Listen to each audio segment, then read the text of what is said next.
brosser un petit portrait de notre saint en ce début de colloque, afin que ce ne soit pas un colloque très abstrait. Tout ce qu'on va vous dire aujourd'hui, sort, et ces milliers de pages théologiques, philosophiques, spirituelles, commentaires de la Sainte Écriture sortent non du fruit d'une intelligence décharnée, hors sol, hors temps, mais d'un jeune homme qui a répondu jour après jour aux grâces présentées par Dieu. Autant que ses talents naturels, sa sainteté est source de sa gigantesque œuvre.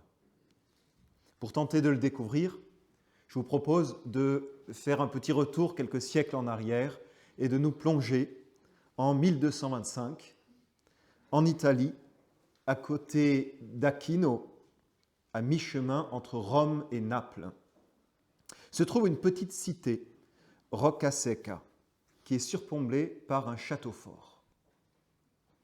Un chemin raide y monte, découvrant les murailles adaptées au relief de la colline.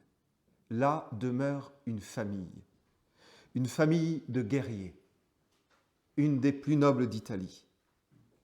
Landolphe, le père de Thomas, est comte d'Aquin, issu d'un comte de Naples et d'une duchesse du sud-ouest d'Allemagne, qui est la sœur de l'empereur d'Allemagne, Frédéric Ier Barberousse.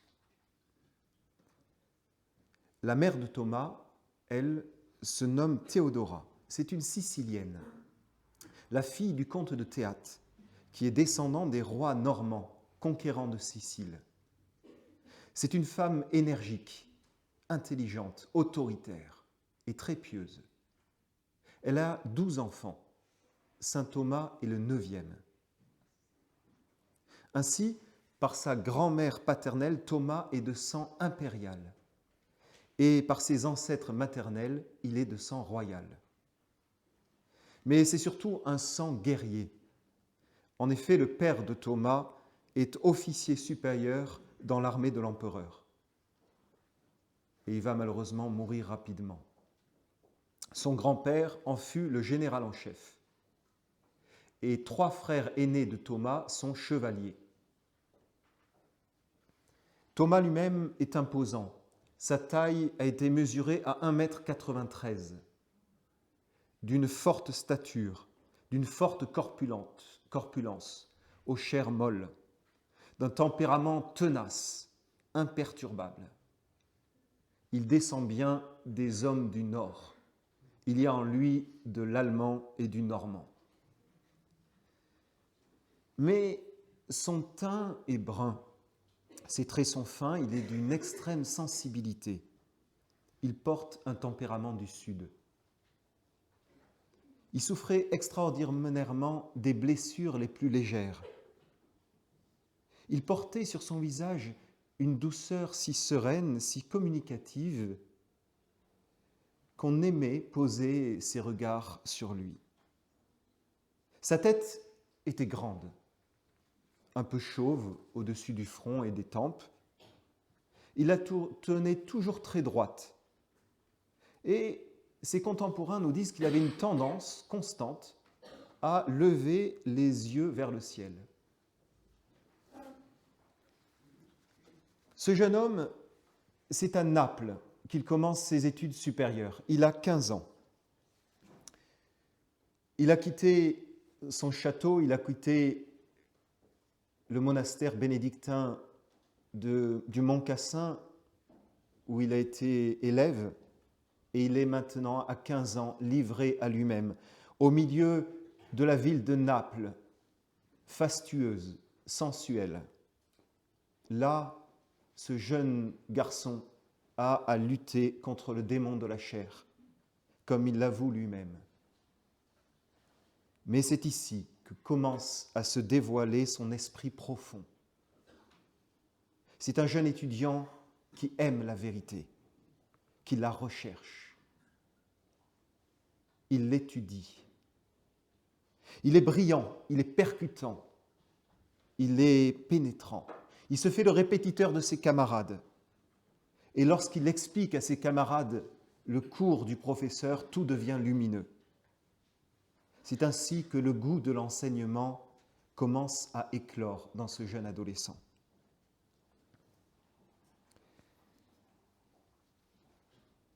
Comme il le dit lui-même dans sa somme théologique, la base de toute sainteté est la virtus. La virtus en latin qui, vous le savez, se traduit par force et aussi par vertu. Qu'est-ce que la virtus ? C'est la solidité de l'âme, la fermeté de l'âme. Et dès sa jeunesse, Thomas montre une ténacité peu commune. Tout petit enfant, quand il avait décidé quelque chose, il n'en démordait plus. Il était de tempérament pourtant paisible et plutôt solitaire, mais son calme n'était pas faiblesse. Cette détermination devient farouche lorsque la foi ou la morale sont en danger, ou lorsqu'on veut l'éloigner de la volonté de Dieu.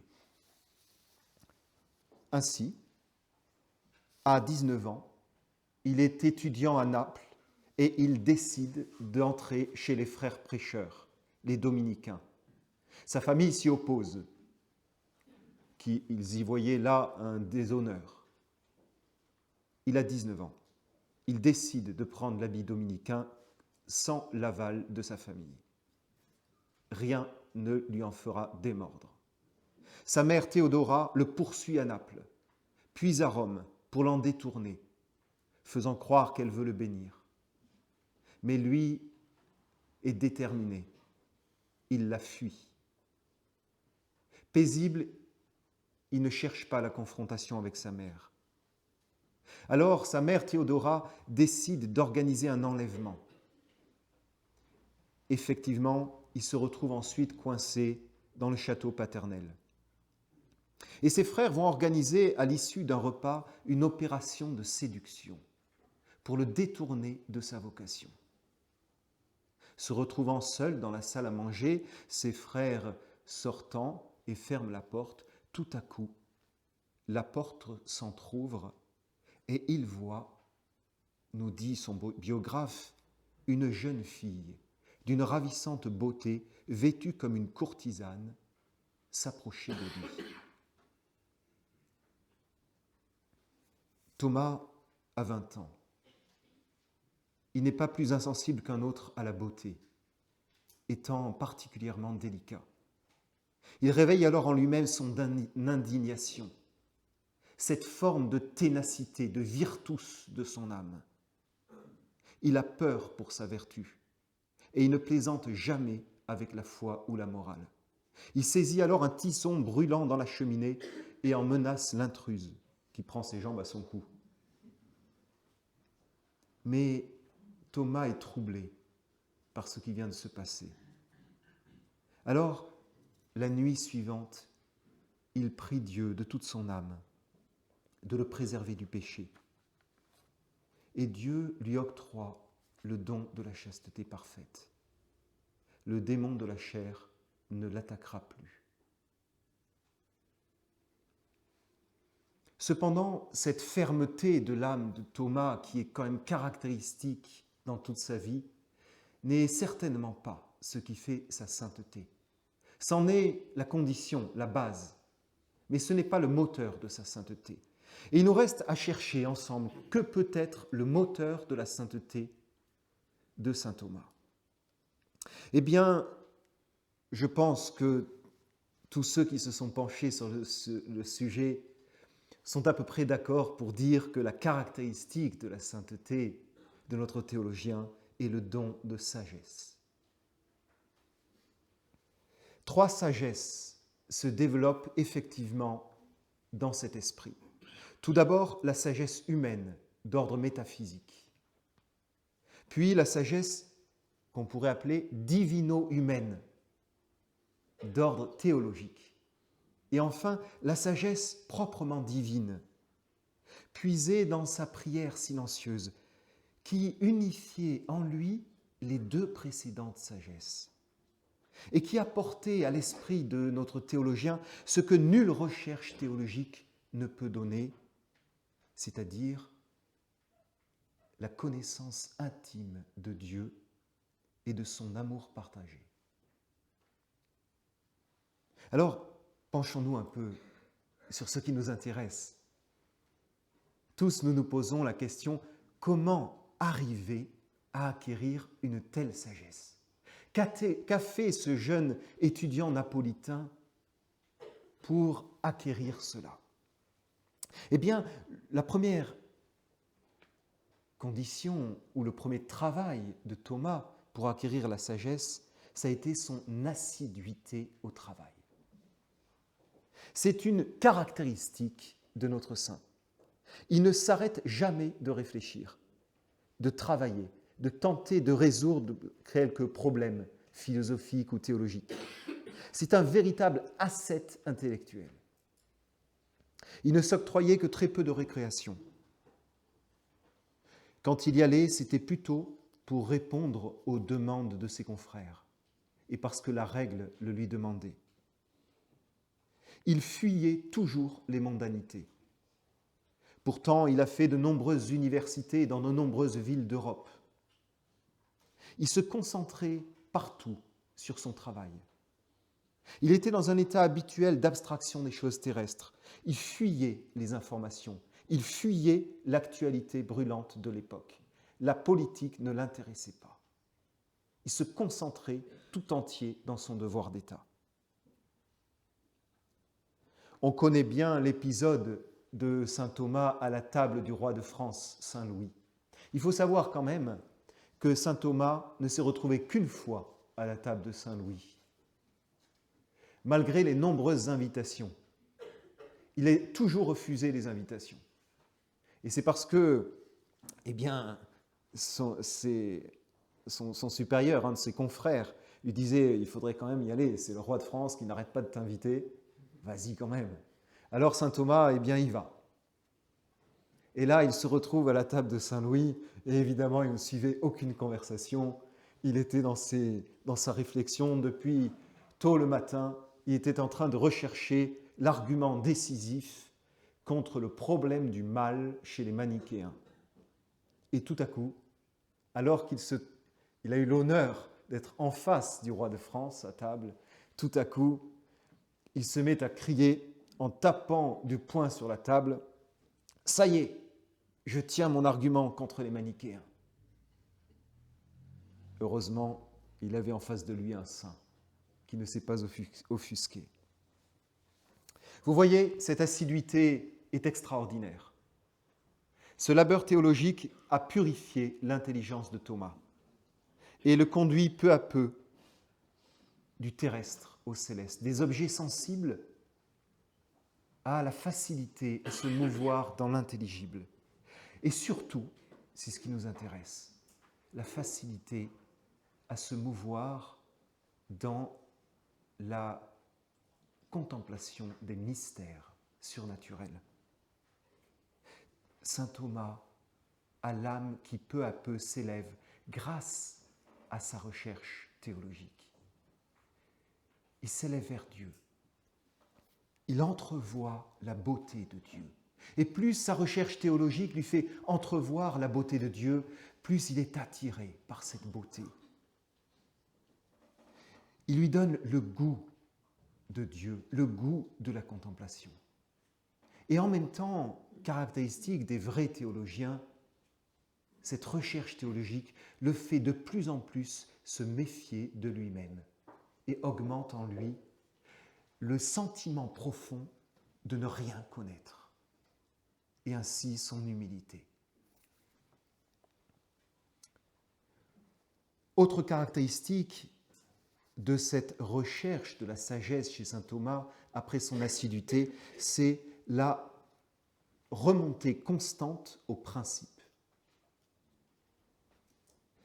C'est d'ailleurs la raison de la pérennité de l'œuvre de notre théologien. Il analyse tout à la lumière des principes constants. En philosophie, il remonte à l'universalité, aux principes constants. En théologie, il remonte aux principes constants et immuables de la révélation. Il vogue aisément sur les vagues des débats de son temps. Il les fait monter au-dessus du temps. en les résolvant dans les principes immuables. Ainsi, sa doctrine n'est pas temporelle et elle ne sera jamais dépassée. Vous le voyez, c'est cette facilité de saint Thomas à monter dans le domaine de la foi. Et ceci ne se fait pas que par le raisonnement théologique, mais surtout et avant tout par sa contemplation. Enfin, autre caractéristique qui lui permet de rechercher dans la sagesse, c'est son désintéressement humble. Il faut relire les conseils de saint Thomas pour acquérir la sagesse. Elles sont le fruit de son expérience. Saint Thomas, en effet, est un véritable sage, c'est-à-dire qu'il est en recherche de la vérité, où qu'elle soit. Il ne se laisse effrayer par aucune circonstance. Comme il le dit, ne regarde pas à celui qui te parle, mais tout ce que tu entends de bon, confie-le à ta mémoire. En effet, saint Thomas ne se contente pas d'affirmer qu'il y a des semences de vérité partout.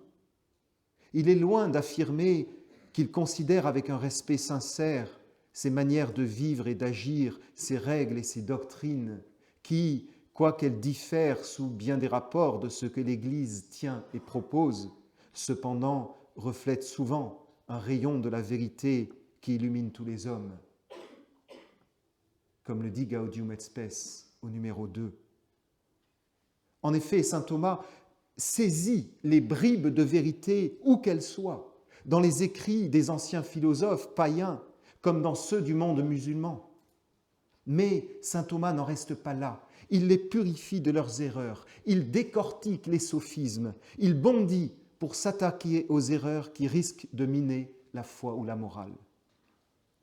C'est ainsi un amour de la vérité qui peu à peu se développe dans cette âme. Maître Thomas d'Aquin ne plaisante pas quand la foi ou les mœurs sont menacées. À Paris, à l'université, lorsque Sigère de Brabant interprète Aristote d'une façon fausse et insidieusement dangereuse pour la foi, saint Thomas se dresse. Il consacre alors 16 séances de disputes ordinaires pour exposer la vérité sur les substances spirituelles, de janvier à juillet 1269. Tenace, il ne démord pas. Il fait paraître 21 disputes sur l'âme humaine l'année suivante. Puis il compose un traité lumineux contre les avéroïstes parisiens l'été 1270. Pourtant, dans cette lutte acharnée, jamais il ne nomme son adversaire. La lutte est impersonnelle, humble. Il pourfend l'erreur. Il la démasque jusque dans ses moindres retranchements. Il fait la clarté, il chasse la confusion, l'équivoque. Et ce sera une des grandes caractéristiques de notre docteur commun. C'est un sang guerrier dans une âme tenace et paisible. L'ambiguïté est chassée partout, calmement. Les précisions et la clarté se font jour peu à peu, par le moyen des distinctions théologiques adéquates. À Paris, l'ambiguïté spéciale de Sigère de Brabant est démasquée, pourchassée par notre maître. En effet, ce professeur est atteint de rationalisme et de fidéisme. Maître Thomas d'Aquin ne le ménage pas dans son sermon universitaire du 20 juillet 1270. Je le cite. Il est très grave de dire « Je conclus nécessairement ceci par la raison et je tiens fermement le contraire par la foi. C'est penser que la foi enseigne des vérités dont le contraire peut être nécessairement établi. Et comme il y a de nécessaire que le vrai, dont l'opposé est le faux et l'impossible, il s'ensuivrait, d'après pareille opinion, que la foi enseigne le faux et l'impossible. Vous le voyez, saint Thomas est clair. Ensuite, dans ce même sermon, il exige que Siger répare le tort causé à la vérité. Je le cite. « Soulever sans les résoudre des doutes contre la vérité revient à l'abandonner. Quiconque creuse une fosse ou une citerne sans la couvrir est responsable si quelqu'un y tombe. Il doit dédommager celui dont le bœuf s'y est laissé choir. » Sagesse lumineuse pour nos temps modernes. Il faut chasser l'ambiguïté où elle se cache. Et pourtant, quel calme chez ce théologien. Malgré sa force de caractère peu commune, une volonté virile à toute épreuve, il se maîtrise habituellement et demeure toujours paisible, mais surtout pacifiant, artisan de paix, malgré la lutte acharnée qu'il mène pour défendre la doctrine. Par exemple, à Paris toujours, alors que l'objectif des franciscains est de faire prévaloir la philosophie usée malencontreusement par saint Augustin sur celle d'Aristote, la lutte contre ceci prend le caractère d'une âpreté extrême, surtout dans les disputes de quodlibet. Ces disputes, en effet, offrent tant d'imprévus, exigent une telle dépense nerveuse que la plupart des maîtres ne s'y risquent que peu. Certains sont contents de faire une dispute de quodlibet dans leur vie. Saint Thomas, lui, ne recule pas devant l'effort et devant l'humiliation. On a 510 disputes ordinaires menées par saint Thomas et 12 disputes de quodlibet menées à Paris. C'est ainsi qu'au printemps 1270, l'évêque de Paris débarque dans l'école où saint Thomas enseigne, accompagné du terrible Jean Pécam, le régent des frères mineurs, les franciscains. Ils sont accompagnés de 24 docteurs. L'évêque de Paris attaque saint Thomas, se montre violent dans ses mots. Le franciscain a des mots empoulés et impertinents. Il fusille saint Thomas à coups d'objection avec une ironie méprisante. Et Thomas, assis très droit dans sa chaire de magister, le buste rejeté en arrière, le regard levé au ciel pour mieux concentrer sa pensée, répond avec douceur et sérénité. Ah, il n'y a pas de plus beau soldat que celui dont l'âme est tranquille au sein de la mêlée et qu'une paix supérieure pacifie en lui-même. Mais c'est bien compréhensible, car la béatitude des pacifiques correspond au don de sagesse. En effet, la sagesse surnaturelle est la caractéristique de notre saint. Il aime passionnément la vérité, car la vérité, c'est la conformité à la vérité divine, c'est-à-dire au Verbe de Dieu. C'est le Verbe de Dieu qui dit Dieu purement. Ce Verbe s'est incarné pour nous partager cette vérité sur Dieu, et c'est Jésus. Thomas aura donc une piété toute christocentrique, entièrement centrée sur le Christ. Il aime tendrement Jésus, et cela se voit. C'est un homme du Sud. Il laisse s'exprimer cette proximité, cette amitié, cette confiance qu'il a en notre Seigneur. Comme un vrai ami, comme un vrai maître, lorsqu'une question le dépasse, qu'il ne trouve pas la réponse, surtout dans l'interprétation des passages de la Sainte Écriture, Thomas quitte son bureau, il va au tabernacle, et là, il se recueille. Il supplie notre Seigneur de l'éclairer. Et cela, le temps qu'il faut, jusqu'à ce que Jésus, la sagesse incarnée, l'éclaire. C'est une confiance intime, simple, enfantine, qui manifeste l'absence totale de distance entre l'âme de Thomas et celle de notre Seigneur, entre son cœur et le cœur du Sauveur. Il faut savoir que parfois cela dure plusieurs jours. Ses frères secrétaires en témoignent régulièrement. Notamment un fameux passage d'Isaïe où saint Thomas n'arrivait pas à trouver l'interprétation bonne.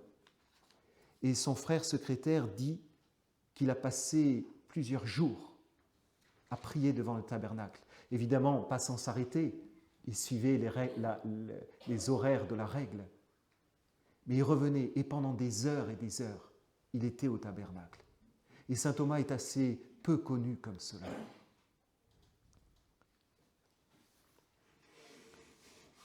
C'était un vrai mystique, qui avait une vie intérieure profonde. Mais il est humble et jamais rien n'est dévoilé dans ses écrits. Mais il alimente tous ceux qui s'y abreuvent. En effet, dans les écrits de notre saint, on ne trouve rien qui ressemble à des confidences spirituelles de sa propre expérience. Malgré les milliers de pages rédigées, pas une fois saint Thomas ne dévoile ce qui se passe en son âme. Preuve d'une humilité tenace. Et pourtant, ses écrits manifestent bien le fruit de sa contemplation. Alors, d'où vient cette sagesse divine, surnaturelle, ce don de sagesse infusé par le Saint-Esprit? Eh bien, cela vient de sa charité. La charité de Thomas est certainement sa vertu principale. Ou probablement, je ne veux pas trop m'avancer. À la racine, en effet, de cette sagesse divine, c'est clairement l'amour qui domine en saint Thomas. Comme il le dit dans sa somme théologique, toute science théologique doit avoir l'amour comme principe et doit porter à aimer. Il en a fait sa vie. L'idéal de la vie humaine, dit-il, est de contempler Dieu pour l'aimer davantage, pour être son intime. Il passait des heures nocturnes en prière devant son crucifix. Toujours dans sa somme théologique, il nous dit « Celui qui aime, et reconnaissez bien là son âme, celui qui aime ne se satisfait pas d'une connaissance superficielle de l'aimer, mais il s'efforce d'explorer à fond tout ce qui le concerne et de pénétrer ainsi dans son intimité. » Il me semble que cette affirmation de saint Thomas est ce qui dévoile le plus son âme. Permettez-moi de la répéter pour que vous la graviez dans votre âme. Celui qui aime ne se satisfait pas d'une connaissance superficielle de la personne aimée, mais s'efforce d'explorer à fond tout ce qui le concerne et de pénétrer ainsi dans son intimité. En vérité, saint Thomas a donc un cœur aimant. Tout son travail provient de son amour pour celui qui est la vérité. Il alimente sa contemplation, c'est-à-dire son amour de Dieu. Son intelligence a été en effet perfectionnée par ses conclusions théologiques. Et son cœur est devenu de plus en plus humble au contact de la théologie. Et ainsi, l'âme de saint Thomas est devenue une proie de choix pour Dieu. Dieu lui a déversé à grands flots cette charité à laquelle il aspirait. Je conclus par ces mots, petite comparaison. Saint Pierre a été choisi comme premier pape et Jésus lui a dit « Pierre, m'aimes-tu » Une deuxième fois, Pierre, m'aimes-tu? Une troisième fois, Pierre, m'aimes-tu plus que ceci? Amour de charité. Et Jésus lui dit, désormais, tu es Pierre, et sur ce roc, je bâtirai mon Église. Eh bien, on peut dire de saint Thomas la même chose. Les papes successeurs de Pierre a fait de saint Thomas le docteur commun de l'Église, c'est-à-dire le roc, non pas de la foi, mais de la théologie catholique. La raison en était la même. Thomas, m'aimes-tu? Thomas, m'aimes-tu? Thomas, m'aimes-tu plus que les autres théologiens? C'est la raison profonde de sa sagesse. Demandons pour nous tous qui cherchons la vérité d'acquérir par la méthode de saint Thomas, par son assiduité dans le travail intellectuel, par son détachement du monde, par son humilité, par sa recherche de l'erreur et de l'ambiguïté, par sa contemplation, par sa charité, la même grâce.